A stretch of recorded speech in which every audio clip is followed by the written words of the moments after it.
Alrighty guys, so today I'm going to show you how to remove the snowblower on a Kubota BX series tractor. This is a BX 2370 with the BX 5450 snowblower. So first thing you're going to want to do is you're going to want to get rid of this. This basically controls the chute, the direction on the chute. We won't be needing this anytime soon, so that'll be the first thing to go. To get rid of that, you're going to pull this pin out and you're just going to pull it apart until it comes out of this hole, and then you can reassemble it for safekeeping. Alrighty, so basically we have walked around to the driver's side of the tractor, and what you're going to want to do, I've already done so, but there's going to be this clip that's going to be holding it together, holding basically a snowblower and the mount together. You're going to want to open this up and pull it out. Might be a little bit of a tricky endeavor. However, once you do that, you can walk over to the passenger side and push this towards the back of the tractor. And basically now what you have is you have the two pieces separated, and the only thing holding it is going to be the PTO shaft. Once you have undone that clip there and freed the mounts from the snowblower, then you can just pull those apart, and the shaft is just going to come apart. And basically, to get rid of this mid shaft right here, you're going to want to pull this flange back. It's probably better with two hands. You're going to pull it back and it should release, and then you can put it right onto the snowblower. Right onto the snowblower shaft. So yeah, once again, you're going to want to pull this little flange right back, and you're going to want to take out the shaft, and you can reassemble it onto the snowblower shaft for safekeeping. So it's wise to have the snowblower kind of positioned up against a wall or in a corner, or however you're going to want to store it, so you wouldn't have to move the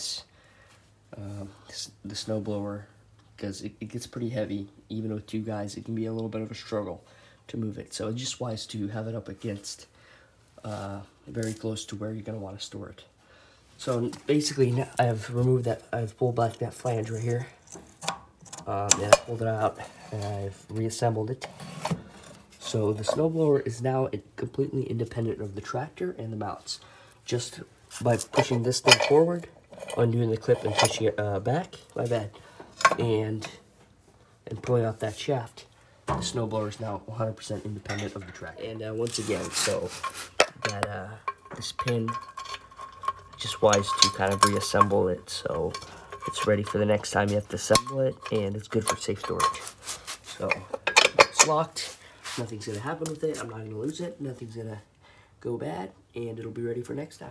Alrighty, so the next thing you're gonna want to do is you're gonna want to climb underneath that tractor, and it's gonna be very similar flange on the drive shaft coming from the back, the PTO shaft come back from the back to kind of the mid-mower area, but this one's a little longer, so it kind of extends all the way up to the front to that mount. So you're gonna want to, once again, you're gonna want to pull it back and then just pull it off, just like that. It's off, and you're able to swing that front. You're able to swing that front mount and get rid of that as well. So now basically what I have done is, once again, we left off where I disconnected that shaft that goes through the mid-mower area, and here it is right here. I undid that one, and then basically I pushed this mount against the concrete. It is wise to lay something underneath there, and there's going to be a metal dowel that sits in here and kind of teeters it. It allows the mount to kind of rotate and adjust around this thing, around this little dowel. So I've pushed it against the ground so I could take this out. Now, when I loosen it up, it should swing forward and allow me to lift it off of here. off of these little blocks. So let's do that. Alrighty, so as I said, I lifted this mount, and it allowed me to free the bigger dowel that's resting in there. So now it should be able to swing. Yep, it swings on these blocks, and you should be able to just lift it and take it right off. What I'm going to do is I'm going to loosen these blocks a little bit, just so it'll be a little easier to take it off. And after that, the only thing left to be taken off will be the hydraulics, and we can disconnect them right here after we drain all the pressure out of them. So let's go ahead and do that. Alrighty, so I'm going to unscrew these blocks. This will make it easier for us to take it out, and so we have to play with it less to get it out of there, because it could be a little tricky sometimes. So it's pretty much loosened. I'm going to lift it up a little bit, and I'm going to further loosen it so as to these blocks just fall out and they fall to the ground. So yeah, let's do that. Alrighty, so I lifted this, I took off the blocks, and then I lifted it up just a little bit, and I took it off. Now I'm gonna put these blocks right back on, just so I don't lose them. And then I'm gonna show you guys how to unhook the hydraulic lines. And that's gonna be it for the taking off of the snowblower on this tractor. Alright, so most of you guys know how to do this. You're gonna want to relieve all the pressure in that hydraulic ram. So you're gonna come back to the tractor and just move around the joystick.